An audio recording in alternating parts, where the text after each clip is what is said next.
Devaswom board പ്രസിഡന്റിനെ താൻ കാണാൻ കൂട്ടാക്കിയില്ല എന്ന രീതിയിൽ ഒരു പ്രതീതി ഉണ്ടാക്കിയതാണെന്നും പറയുന്നുണ്ട്. നിങ്ങളത് പ്രസിഡന്റിനോട് തന്നെ ചോദിക്കുക. ഇപ്പോഴത്തെ തിരുവിതാംകൂർ ദേവസ്വം ബോർഡ് ഏതെങ്കിലും തരത്തിൽ അങ്ങനെ നുണ പറയേണ്ട ഒരു സാഹചര്യം അദ്ദേഹത്തിന് ഇല്ല. അങ്ങനെ പറയുമെന്ന് ഞാൻ വിശ്വസിക്കുന്നില്ല. ഒരു സത്യസന്ധനായ പ്രസിഡന്റാണ് ഇപ്പോൾ ഉള്ള ആൾ പ്രശാന്ത്.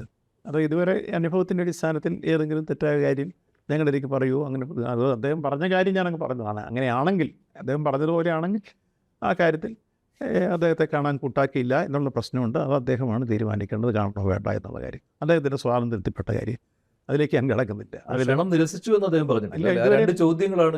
അതെ, തീർച്ചയായും അതിപ്പോൾ അദ്ദേഹത്തിൻ്റെ പൊളിറ്റിക്സ് UDF-നകത്തെടുത്ത് ചർച്ചയിൽ വന്നപ്പോൾ UDF-ലെ ഭൂരിപക്ഷങ്ങളും ഇത് ബഹിഷ്കരിക്കാൻ പാടില്ല എന്നുള്ള അഭിപ്രായം പറഞ്ഞു.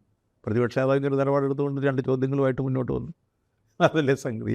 ആ ചോദ്യത്തിൽ ഒന്ന് പ്രസക്തമാണ്, സത്യവാങ്മൂലം തിരുത്തുമോ ഇല്ലയോ എന്നുള്ളതാണ്. യുവതി പ്രവേശനത്തിന് തിരിച്ച് അദ്ദേഹത്തോട് അനുകൂലം ഈ അന്നത്തെ സുപ്രീം കോടതി വിധിയെ സ്വാഗതം ചെയ്ത് രാഹുൽ ഗാന്ധി അത് തിരുത്തുമോ?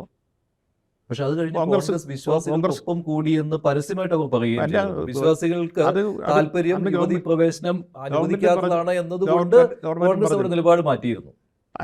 ഈ കാര്യത്തിൽ ഗവൺമെന്റിന്റെ നിലപാട് അന്നും ഈ കാര്യത്തെ സംബന്ധിച്ചോളം രാജ്യത്തിൻ്റെ പരമോന്നത നീതിപീഠം അന്ന് പറഞ്ഞപ്പോൾ തന്നെ അത് അന്നേരം അനുസരിച്ചില്ലെങ്കിൽ ഈ ഗവൺമെൻറ്റിനെതിരെ കണ്ടംതി കോർട്ട് വരും. അപ്പോൾ പിന്നെ ഇത് നടപ്പാക്കാൻ സാവകാശം ചോദിക്കുകയാണ് ഗവൺമെൻറ് ഭാഗത്തുള്ള ഉപാധി. അതാണ് ഗവൺമെൻറ് അന്ന് സാവകാശം നേരിട്ടല്ലേ ചോദിച്ചത്. വേറെ പിന്നെ റിവ്യൂ പെറ്റീഷൻ പോയല്ലോ. അല്ല, റിവ്യൂ പെറ്റീഷനെ അന്ന് ഗവൺമെന്റ് അല്ല പോയത്.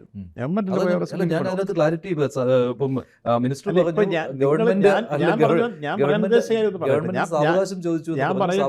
ഞാൻ പറയാനുള്ള കാര്യം കൂടി നിങ്ങൾ പറഞ്ഞിട്ടുണ്ട്. അന്ന് ഇതിനെ സ്വാഗതം ചെയ്ത കൂട്ടർ ഒന്ന് കോൺഗ്രസും 2 BJP-യാണ്.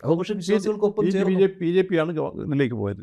ഇത് വിശ്വാസികൾക്കൊപ്പം തന്നെയാണ് അന്നും ഗവൺമെന്റ് ഇന്നും ഗവൺമെന്റ്. അക്കാര്യത്തിൽ മാറ്റമൊന്നും ഇല്ല. അന്ന് വിശ്വാസികൾക്കൊപ്പമല്ലായിരുന്നു. സുപ്രീം കോടതി വിധി അന്ന് വന്നപ്പോൾ സ്വാഭാവികമായിട്ട് നടപ്പാക്കിയില്ലെങ്കിൽ ഗവൺമെന്റ് അന്ന് നിൽക്കാൻ പറ്റില്ല. ഇല്ലല്ലോ, നമുക്ക് സാധ്യതകൾ തേടാമല്ലോ.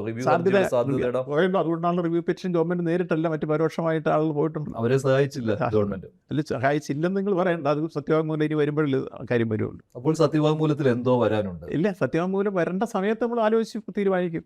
ഞാൻ പറഞ്ഞത് നേരത്തെ സത്യവാങ്മൂലത്തിൽ എന്തിനാണ് ഇത്രയ്ക്ക് ഒരു ബലം കൊടുക്കേണ്ടത്? കാരണം ഗവൺമെന്റ് സ്റ്റാൻഡ് കൃത്യമായിരുന്നല്ലോ. ഇപ്പൊ അതൊരു ചർച്ചയാക്കേണ്ട വിഷയമേ വരുന്നില്ല. പിന്നെ നിങ്ങൾ എന്തിനാ വീണ്ടും വിഭാഗത്തിലേക്ക് പോകുന്നത്?